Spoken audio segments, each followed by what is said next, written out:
The hot August sun was slowly sinking, turning the sky over the quiet suburb of Westbrook orange and pink. There was a lively atmosphere in the small playground. Children ran and laughed, rode swings, rolled down slides and played catch-up. Parents watched them, sitting on benches, having quiet conversations and occasionally calling out to their little ones. It was a typical scene for this area, calm, measured, full of family comfort. But today something was different. Among the familiar faces of the locals, a man no one knew appeared on one of the benches. The man was sitting in the shade of an old oak tree, no more than 30 years old. He wore a dark baseball cap that hid his face and a denim jacket, despite the warm weather. His posture was tense and his eyes distant. He didn't move or take any part in what was happening around him, just sat there, lost in thought. It seemed that he was not here, but somewhere far away, and this was beginning to worry those who saw him. My parents started looking at each other. Some tried to ignore the stranger, while others whispered among themselves, casting wary glances at him. Each district has its own unspoken rules, and one of them is that everyone knows each other. The appearance of a stranger on the playground was unexpected and alarming. Although the man sat quietly and didn't do anything suspicious, his presence felt like something alien. In a world full of news reports about crime and threats, for some parents, a stranger was a potential danger. The mother of 5-year-old Tim, Mrs. Lawrence, noticed the stranger, took her son by the hand and, trying to keep calm, quietly told him, "Stay close, do not go far." Her worried gaze was fixed on the man, who seemed too still for someone who had just come to the playground to watch the kids. An inner voice told her that something was wrong. The other girl's father, Mr. Graham, decided to approach the other parents and discuss the best course of action. "This guy has been sitting there for an hour, and I didn't see him waiting for anyone or talking to anyone," he said, lowering his voice. "Maybe we should call the police, just in case." My parents nodded approvingly. No one wanted to be paranoid, but when it came to children, precautions were never superfluous. Moreover, at moments like this, collective fear often increases, even if there are no obvious reasons for it. Mr. Graham took out his phone, and his fingers nervously dialed 911. Meanwhile, the children continued to play on the playground, not noticing the tense atmosphere among the adults. But one person saw all this from the side, a stranger sitting on a bench. It was Kyle Randolph. He had no idea that his presence caused such a storm of emotions in others. It was an ordinary day for him, even though his life had long since ceased to be ordinary. Kyle, a former soldier, has returned to his hometown after years of service abroad. He had endured many tragedies and losses, and now he was trying to recover, to find meaning in the peaceful life that he lacked. Memories of growing up in the area led him to return to the playground where he once ran with his friends. He wanted to feel connected to the past, but instead faced a sense of isolation and alienation. The people around him were so far away from him, as if they were living in a different world, a world where they had a family, a job, children, and a life that he could no longer adapt to. It was hard for him to make contact with others, and he didn't know how to explain his situation. That's why he just sat there in silence, watching the children play, trying to find a peaceful place to hide from his worries. But his silent presence was becoming increasingly suspicious. A few minutes after Mr. Graham called, a police car pulled up on the landing. The parents, noticing the arrival of the police, felt relieved. The situation seemed to be resolved, and the anxiety would go away with the stranger who had so embarrassed their peaceful evening. The two policemen got out of the car and walked slowly towards Kyle, not knowing that he was really just an ex-soldier, lost and alone in his own city. One of the officers, a tall, hard-faced man, came closer and stopped in front of the bench. His voice was calm but wary. "Sorry, sir, we received a message about your presence here. Can you explain why you are in this playground?" Kyle looked up, his expression tired and confused. He realized that he would now have to answer for his silent presence, even though his intentions had nothing to do with the suspicions that others had aroused. The situation escalated. As time passed, not only the police were looking at him, but all the parents who had gathered at the fence were looking at him. Their eyes were filled with concern and a desire to deal with the situation as quickly as possible. What will happen next? Who will this mysterious stranger on the playground turn out to be? Don't miss the denouement of this exciting story. If you want to know how this situation will be resolved, please subscribe and leave your comments. Who do you think is right, your parents or Kyle? Kyle Randolph, the man who caused so much trouble in the playground today, was a man that the locals knew nothing about. His silent presence on a bench in the shade of a large oak tree made them uneasy. But if someone knew his story, they would see before them not a mysterious stranger, but a man whose life was a series of trials and losses that profoundly changed him. Kyle is 27 years old, but his eyes and posture could have belonged to someone much older. There were many signs of fatigue on his face, wrinkles that shouldn't be present in such a young man, dark circles under his eyes, like someone who doesn't know what a good night's sleep is for a long time.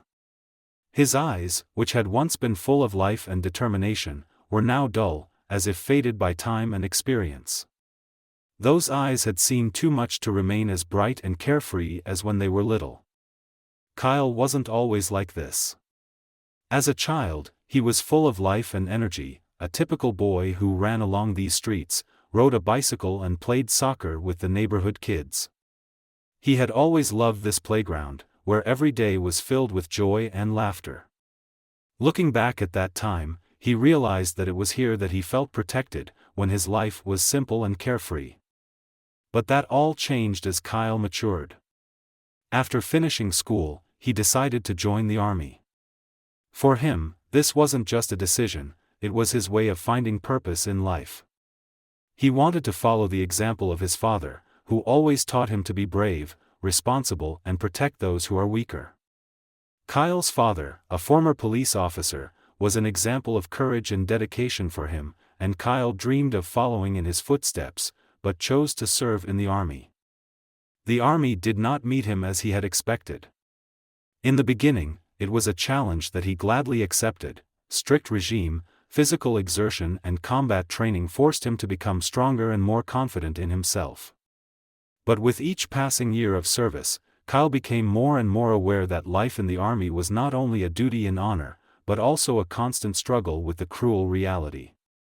After seeing the horrors of war and losing a few comrades, he began to change. Every day was a struggle for survival, and this struggle left its scars on him, both physical and psychological. One of Kyle's biggest losses was an event that happened a few years ago. During one of the operations, his squad was ambushed, and he, as the group commander, was supposed to lead people into the heart of danger. It was the scariest day of his life. As the skirmish began, Kyle watched his comrades fall one by one, wounded and killed. He himself miraculously survived, but still feels heavy guilt for not being able to save his friends. This feeling doesn't leave him even after years, and it often keeps him trapped in memories that he can't shake. When the war ended for him, a new one began, a war with himself.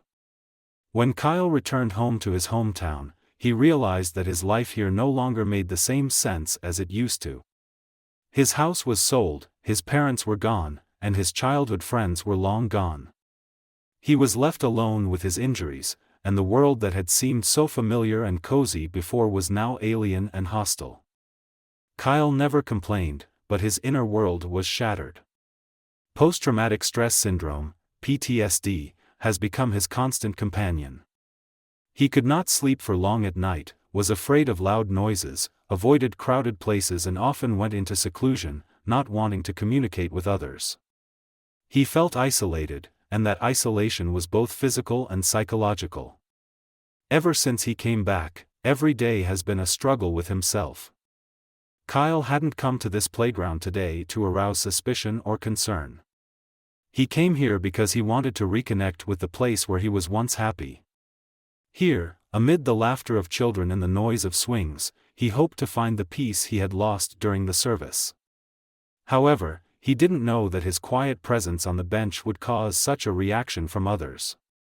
Kyle sat very still, his hands nervously gripping the edges of the bench, and his eyes darted around, avoiding direct contact with those around him.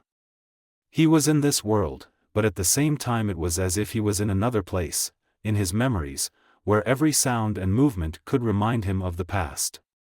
He tried not to attract attention, but his aloofness and silence made his parents suspicious. His dark baseball cap hid his face, and his jacket, despite the hot weather, made him look even more like an outsider. He looked like he was trying to hide from the outside world, even though he really wanted to find some connection to this world.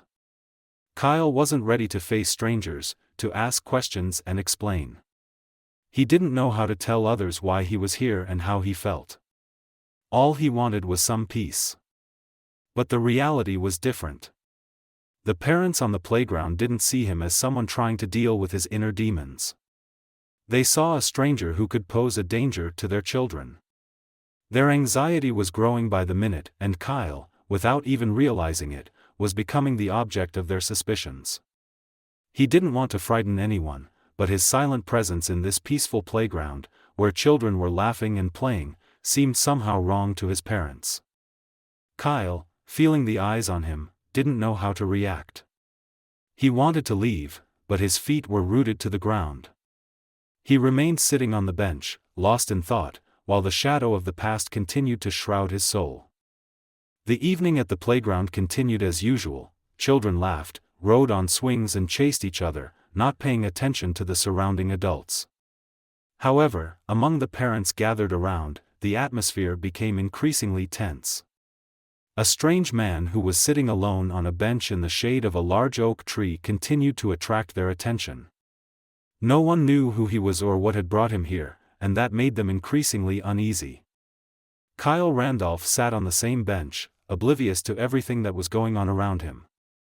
His face remained hidden under the brim of his old baseball cap, and he didn't seem to notice either his children or his parents. All his attention was focused on his own thoughts. For Kyle, this day was an attempt to return to his childhood, to a place where he once felt happy and protected.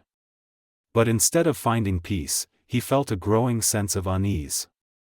Perhaps it was an intuitive feeling that something was going wrong, or just the habit of being alert to any sudden discomfort left over from serving in the army. Meanwhile, on the other side of the playground, the parents started talking among themselves. No one knew how to properly respond to the presence of a stranger. Mrs. Lawrence, one of the mothers who was sitting next to Kyle, couldn't contain her fears any longer.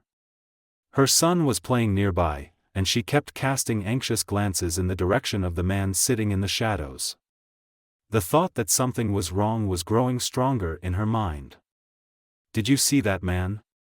Mrs. Lawrence asked quietly of her friend, Mrs. Graham, who had also come to the playground with her daughter. Mrs. Graham, who hadn't been paying much attention to the stranger until now, glanced over her shoulder in Kyle's direction. She pursed her lips, her eyes narrowing. "Yes, I noticed it," she replied after a short pause. "I've never seen him here before. Who is he?" These questions hung in the air, creating an aura of suspicion around the stranger. No one knew the answer, but everyone was increasingly convinced that his presence was unusual and disturbing. "Why does he just sit there and watch?" continued Mrs. Lawrence. Her fears, although they had no real basis, gradually turned into a real panic. She kept thinking that every day there was news on TV about strange people who posed a threat to children. She couldn't afford to risk her son's safety. Mrs. Graham, noticing her friend's growing unease, also began to feel nervous. She looked back at Kyle more often, expecting to see some explanation for his behavior. But his silence and stillness only served to increase her suspicions. "Do you think we should do something?" "What is it?" she finally asked. "I dunno," Mrs. Lawrence replied, clutching the strap of her bag, her hands shaking slightly. "But I don't like it. I think he's up to something." She kept throwing short, nervous glances in the direction of the stranger, as if checking to see if he was doing anything suspicious. At the same time, the father of the other child, Mr. Graham, Mrs. Graham's husband, also noticed that tension was beginning to form around Kyle. He, like his wife, didn't know who the man was, and he was also beginning to worry. But unlike the women, Mr. Graham was not given to long thoughts. He was a man of action who thought it best to play it safe in suspicious situations. As he approached his wife and Mrs. Lawrence, he said in a low voice, "Maybe we should call the police? It's not normal to sit alone on the playground for so long and not communicate with anyone. He looks too suspicious." Mrs. Lawrence nodded quickly. "Yes, you're right," she agreed, feeling that someone had finally expressed her own fears out loud. "It's better to call and ask to check it out. Let them handle it for themselves." Mr. Graham took out his phone.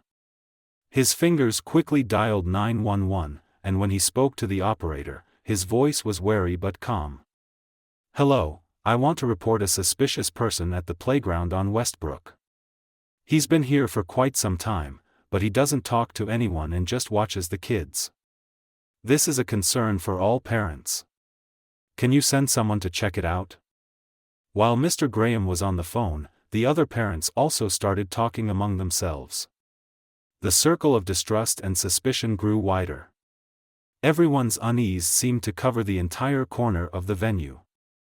No one wanted to be someone who didn't notice the danger, especially when it came to children. In a world full of news about strange and dangerous people, it was best to play it safe. Meanwhile, Kyle still had no idea that he was the cause of concern. He was lost in his own thoughts, memories of his childhood, of how he had once been one of the children who had run around this playground. He was sitting on the same bench as when his parents brought him here. His mother always sat on the same bench, watching him play ball with the other kids. These memories were vivid, but they hurt him. Everything has changed. Now he had no family, no real home. All he has left are these rare moments of silence and attempts to find solace in the past. But the silence around Kyle soon broke.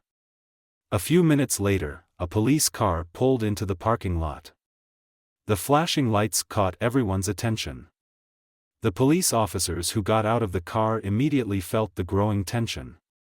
Parents began to draw their children away, and those who had been standing to the side were now closely watching the unfolding events. Kyle finally looked up and saw the police approaching. At first, he didn't understand what was going on. His heart began to beat faster, and a wave of unease rose up inside him. What happened? A thought crossed my mind. He couldn't believe he'd caused the police to be called. Kyle had always avoided trouble and tried not to draw attention to himself, but now it looked like he was going to be held up. The officers approached Kyle with professional wariness, their faces serious. "Sir, can I talk to you for a moment?" One of the policemen said, looking at Kyle with an expression of mild suspicion. "We received a call. You were noticed on this playground. Can you explain what you're doing here?" Kyle looked up at the cop, and his inner confusion was obvious. He felt like he was trapped. How could he explain what had brought him here? How do you explain that he just wanted to go back to where he felt alive? He didn't know where to start. There were many thoughts running through his mind, but they were all disjointed and confused. "I'm just sitting here," Kyle said softly, his voice hoarse and uncertain. He stared at the cop, trying not to show the fear that was building inside him. "I'm not bothering anyone." But his words, despite their simplicity, did not reassure the police. One of the officers looked back at his parents, who were standing in the distance, watching what was happening. Their expressions were full of expectation. They hoped that the police would quickly deal with the suspicious man. This was an incredibly difficult moment for Kyle. He never thought that one day he would become the object of suspicion and distrust, just because he was sitting alone on a bench. "Can you show me your documents?" Another cop asked, still trying to figure out what was going on here. Kyle nodded, reaching slowly for his wallet. His hands were shaking slightly, and he could feel the unease building inside him. He knew that he was the target of suspicion, but he didn't know how to explain that his intentions were completely harmless. The situation was developing faster and faster. My parents stood off to the side, watching every move Kyle and the cops made. Someone took photos of what was happening on the phone to be ready if something went wrong. They had already formed an image of the stranger as a potential threat, and even Kyle's simple actions, such as handing over documents to the police, seemed suspicious to them. The police continued to ask questions, trying to make sense of the situation. And Kyle, increasingly confused and depressed, realized that his past and present state had made him an outsider in this world. This day, which was supposed to bring him peace and memories, turned into a real nightmare. When it seemed that the situation was resolved, and the tension began to subside, something unexpected happened. Kyle, already reassured by Mrs. Whitmore's words and the police, began to think that things were finally coming to a peaceful end. He was about to thank Mrs. Whitmore for her kind words when he felt a slight jolt. Someone gently touched his arm. He looked down and saw the little girl, Mrs. Lawrence's daughter, standing in front of him. Little Chloe, who couldn't have been more than 5 years old, was looking at him with a surprised and open look. In her hands was a doll, a simple but clearly beloved toy that she carried with her everywhere. The girl held out the doll to Kyle, as if offering it to him. Kyle froze. He hadn't expected such a gesture, especially since the girl's parents had seen it as a threat just a few minutes ago. He looked at little Chloe and his heart sank. At that moment, everything around him seemed to freeze. It was as if time had stopped and the world had shrunk to this little girl and her kind offer. She didn't see anything terrible in him, didn't see him as a stranger. To her, he was just the person she wanted to give her toy to. "Take it," Chloe said softly, smiling as only a child can when she's unaware of an adult's fears. "It will bring you good luck." Kyle was stunned. He didn't know how to react to this unexpected gesture. It had been a long time since there had been any simplicity or kindness in his life that could touch him the way this little girl did. He gently took the doll out of her hands, feeling like the little toy was becoming a symbol of something much bigger. "Thank you," he said softly, his voice filled with a mixture of surprise and gratitude.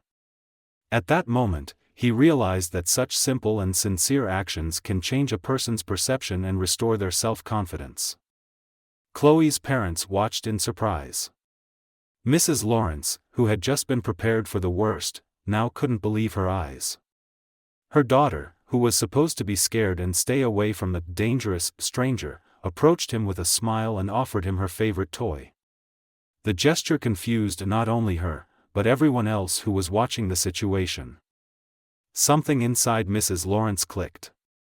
Her fears, which had seemed so justified a moment ago, suddenly seemed ridiculous. She looked at Kyle and saw his hard, tired face soften at this unexpected act of kindness. The man she had just considered a potential threat turned out to be an ordinary person in need of support. This unexpected moment was a turning point for everyone on the court. His parents, who had previously been wary and filled with fears, suddenly began to see in Kyle not a stranger, but a person whose internal wounds needed healing. Mrs. Graham, who had previously supported the decision to call the police, now stood on the sidelines, feeling ashamed of her earlier thoughts. Her fear of Kyle was gone, replaced by the realization that they were all wrong. The police officers who were watching this scene also realized that their work here was over. One of the officers came up to Kyle and put a gentle hand on his shoulder. "Are you all right?" he asked, his voice warm and sympathetic. Kyle nodded, but he still couldn't understand how this simple gesture of a little girl could make such a big difference. He felt a wave of emotions wash over him, from relief to gratitude. It was all so unexpected and at the same time so touching. "Yes," Kyle said softly, still holding the doll. He felt that this moment was a symbol of a new beginning for him. It was a small gesture that made him realize that even in a world where he was perceived as an outsider, there was always kindness and understanding to be found, even if it came in the most unexpected forms. Mrs. Whitmore, who had been watching the scene, smiled. She realized that this moment could be an important turning point in Kyle's life. He finally saw that not all people were looking at him suspiciously. All is not lost yet. You can keep it if you want, Chloe said, noticing Kyle carefully holding her doll. Are you sure? What is it? He asked, surprised by her generosity. Yes, the girl replied with a big smile. She'll be your friend now. Kyle felt tears welling up in his eyes. He hadn't cried in years, his army service had taught him to control his emotions to survive. But now, at this moment, he realized that he couldn't hide his feelings anymore. It wasn't just a doll, it was a symbol that he was no longer alone, that there was a place where he was accepted for who he was. The parents finally started to calm down. The unease and distrust they had felt towards Kyle had dissipated. Mrs. Lawrence came closer and smiled shyly, saying, I'm sorry. We were all just worried about the kids. I didn't know who you were, and I guess I was wrong. Kyle looked up at her, and there was no anger or resentment in his eyes. He understood that such fears were a natural reaction to the unknown. And while it pained him to be perceived as a threat, he was also aware that it was just a parent's defense mechanism. He nodded his forgiveness. I understand, he said softly. I didn't mean to scare anyone. Thank you for understanding, Mrs. Lawrence replied, her face now showing genuine regret. We wanted to protect our children. I know, Kyle said, smiling slightly. I would have done the same. This conversation, though brief, was an important lesson for everyone present. Parents realized that sometimes their fears can be exaggerated, and kindness and understanding can change a lot. Kyle, for his part, realized that people don't always see the true essence of things at first glance, and that he has a long way to go to restore normal relations with the world. But this little moment with Chloe and her toy was the first step along the way. The little doll in his hands was more than just a toy. She became a symbol of new hope for him. As the tension in the playground eased, the air seemed to clear. Everyone who had felt the growing fear a few minutes ago began to gradually relax. Time seemed to pass more slowly again, as if the world had returned to its normal state. The children resumed their games, laughter filling the space, and the adults began to whisper to each other, giving Kyle wary but less wary glances. He was no longer a threat to them, but the moment when things might have turned out differently was still in the air. Kyle stood with the doll in his hands, which now became a symbol of acceptance and a small but important change. Her small plastic hands, soft dress, and blonde hair reminded him of a simplicity that seemed so far removed from his life. For the first time in a long time, he felt a sense of calm return to him. The inner anxieties that had plagued him over the past few years had briefly receded. Mrs. Whitmore, the old lady who had first recognized him, stood beside him, watching Kyle intently. Her eyes shone with understanding and compassion. She took a step closer, smiled softly, and said softly, I don't know, I'm glad I recognized you, Kyle. You've changed, but that doesn't mean there isn't a place for you here. These words pierced his heart. He hadn't expected to hear such a simple but powerful reminder that he still had a connection to this place. A place where they remember him and, more importantly, are ready to accept him again. Until a few minutes ago, he had felt isolated, a stranger in his own neighborhood, but now the little gesture of the girl and Mrs. Whitmore's support showed him that he was not alone. The policemen, noticing that the conflict was gradually fading, exchanged glances. One of them, a senior officer, came up to Kyle and looked at him with a serious but friendly expression. Mr. Randolph, I think it was a misunderstanding. We got a call and had to check it out. Everything is fine. You're safe, just like everyone else. He paused, studying Kyle's reaction, and then added, I don't know, if you ever feel like you need help, don't hesitate to contact us. The cop's words didn't sound like a standard closing phrase, but rather an attempt to let Kyle know that even in the most difficult situations, he could find support. The officers gave Kyle a respectful nod of farewell and headed back to their car. For them, it was routine, another challenge, another incident that ended safely. But it was an important moment for Kyle. The day might have ended very differently if it hadn't been for Mrs. Whitmore's intervention and the little girl's kind gesture. As soon as the police car left, the tension was completely gone. The parents who had been standing on the sidelines, frozen in fear, were now starting to slowly return to their children, making sure that everything was in order. There was an uneasiness in the air. People knew that their fears were unfounded, but they didn't yet know how to properly admit it. Many of them just nodded awkwardly at Kyle, trying to express their regret but not daring to get any closer. Mrs. Lawrence, who had been one of the first to suspect Kyle of ill-intentioned behavior, felt conflicted. Her fear for her daughter was real, but now that the situation was resolved, she realized that she had jumped to conclusions. She wasn't a bad person, just acting on her protective instinct. But still, she needed to take a step forward. When she came up to Kyle, she smiled shyly and said, "I don't know, forgive us. We were just worried about our kids. Understand that this is not personal. We didn't know who you were." Her words were sincere, and Kyle sensed that she was truly sorry for what had happened. She looked at her daughter Chloe, who was still having fun playing with the other kids, and added, "Thank you for understanding." Kyle met her gaze and gave her a small smile in return. He knew that her fear was genuine, but he also knew that in this situation, it wasn't worth blaming her or anyone else. In a world where something unpredictable can happen every day, people tend to be wary, and this is natural.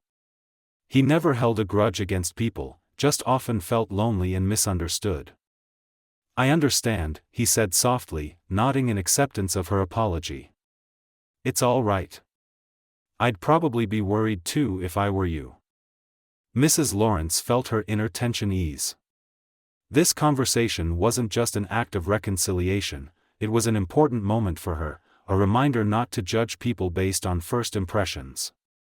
In her eyes, Kyle was no longer a threat, but just a man who, like her, wanted to find his place in the world. Little Chloe ran up to Kyle again, laughing and holding another toy. She was playing nonchalantly, not knowing that a few minutes ago her parents had thought this man was dangerous. To her, he was just another person to share her toys with. This moment seemed surprisingly simple, but for Kyle, it was deeply symbolic. Children don't see people as enemies or threats until adults teach them to do so. To Chloe, Kyle wasn't a stranger, he was just someone who could be trusted with his toy. Kyle felt something inside him soften. It's been a long time since he felt like he was part of something bigger. There was no family in his life, no one who could surround him with warmth and care. But here on this playground, in this brief moment, he suddenly realized that people can be kind, even if their fears sometimes get the better of them. He stood holding a small doll in his hands and felt that this day had changed his perception of the world. Mrs. Whitmore, who was standing nearby, watched with a small smile. She knew that this day would be the beginning of something new for Kyle. "You can come here whenever you want, Kyle," she said, giving his shoulder a little squeeze. "You've always been a good boy, and people here will remember that." Those words were like a ray of light in a dark room for Kyle.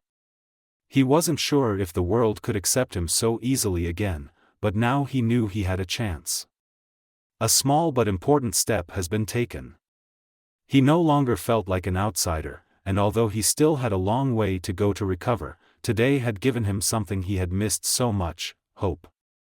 The playground was once again filled with the usual sounds of joy and play. The parents were smiling, the children were laughing, and Kyle, holding the doll in his hands, slowly walked back to the bench where he had been sitting earlier. This place didn't seem so foreign to him anymore. The sunset was slowly sinking below the horizon, painting the sky above the playground in soft pink and orange tones. The warmth of the passing day was especially pleasant, and the air was filled with a calmness that was lacking for everyone gathered here earlier. Kyle Randolph was sitting on the same bench that had started this whole unexpected story a few hours ago. He was still holding the doll that little Chloe had given him, and its soft, slightly worn features seemed to symbolize something deeper: the human kindness and acceptance that Kyle missed so much. He took a deep breath, feeling the tension gradually drain away with each exhalation. It seemed that this day full of surprises and internal conflicts had come to an end, but inside him, the process of reassessing everything that had happened was still going on. It was only this morning that he came here, lost in his own thoughts and suffering, believing that this world could no longer accept him as he was after all the tragedies he had endured. But now he felt something completely different, a tentative but tangible connection to the people around him. Parents on the playground began to gather their children home, but the atmosphere was no longer steeped in anxiety. Mrs. Lawrence and Mrs. Graham, who had previously been wary of Kyle, now said goodbye to him, a little cautiously, but without fear. "Good-bye," Mrs. Lawrence said, leading her daughter closer to him. She couldn't hide her slight awkwardness, but her smile was warm and genuine. "And thank you for taking it so calmly." Kyle smiled back, nodding his understanding. He knew that their fears were genuine, driven by concern for their children, and he didn't blame them for that. Saying goodbye to them was for him a small but important step in restoring trust in people, in feeling that he was not a stranger in his own city. After most of the families had left the playground, Kyle remained seated, looking around at the familiar places that held memories of his childhood. He remembered running around here with his friends, riding his bike, laughing without thinking about the future. These memories, once pleasant, have become painful for him over the years, reminding him that the world has changed, and with it he has changed. But today something has changed for the better. It was as if a small part of that lost world had come back to him. He remembered the words of Mrs. Whitmore, who had told him that he could always come back here, that he was remembered and accepted. He was deeply moved by these words. He realized that perhaps all this time he was looking not only for a connection to the past, but also for a new beginning. His life had been full of injuries, and every day was a struggle with these invisible demons, but now he had the opportunity to find his place in the world that he thought was lost to him. Kyle stared at the playground, which was gradually emptying. He was alone again, but this time the loneliness didn't feel as terrible or oppressive as it had before. Today was an important lesson for him, a lesson that people, despite fear and prejudice, can be kind and willing to accept you if you give them a chance to really get to know you. As he sat there thinking about all that had happened, Mrs. Whitmore reappeared at his side. She came over, leaning slowly on her cane, and sat down beside him. Her soft smile and friendly gaze gave Kyle a sense of warmth and security that he missed so much. "You know, Kyle," she began, looking at the empty playground. "I always remembered you as a kind boy. You were so caring, always helping your parents and neighbors. And when you left for the army, we were all proud of you." Kyle nodded, his gaze fixed on the empty space in front of him. He didn't know how to express all the feelings that were surging through him at that moment. Mrs. Whitmore's words were simple but heartfelt. They took him back to a time when he felt like a part of this world, when he had a purpose and people who cared about him. "You've been through a lot," she continued, her voice soft and soothing. "But that doesn't mean there's no place for you here anymore. You deserve peace, and if you allow yourself that, you can be part of this community again." Those words were a reminder that his life wasn't over yet, that he had the opportunity to reclaim his place in the world. Kyle knew that he had a long way to go to fully recover. The PTSD he struggled with won't go away at the snap of a finger, and it will take a lot of time and effort to regain his inner balance. But today has made him realize that there is still kindness in the world, and that there are people who are willing to accept him for who he is. "Thank you," Kyle said softly, his voice filled with gratitude. "I didn't know that anyone else would remember me, or that I would be welcome here." Mrs. Whitmore shook his hand lightly. We've never forgotten you, Kyle. Now it's time for you to find yourself again. These words penetrated deep into his soul. He realized that this day was a turning point in his life. He was no longer the lost veteran who sat in the shadows, feeling isolated from the world. Now he had a chance to start all over again, step by step rebuilding his life and connections with those around him. As the sun finally sank below the horizon, Kyle stood up from the bench, feeling a little lighter in his shoulders. He said goodbye to Mrs. Whitmore, promising himself to come back here again. His path to recovery had only just begun, but now he knew that he had the strength to continue it.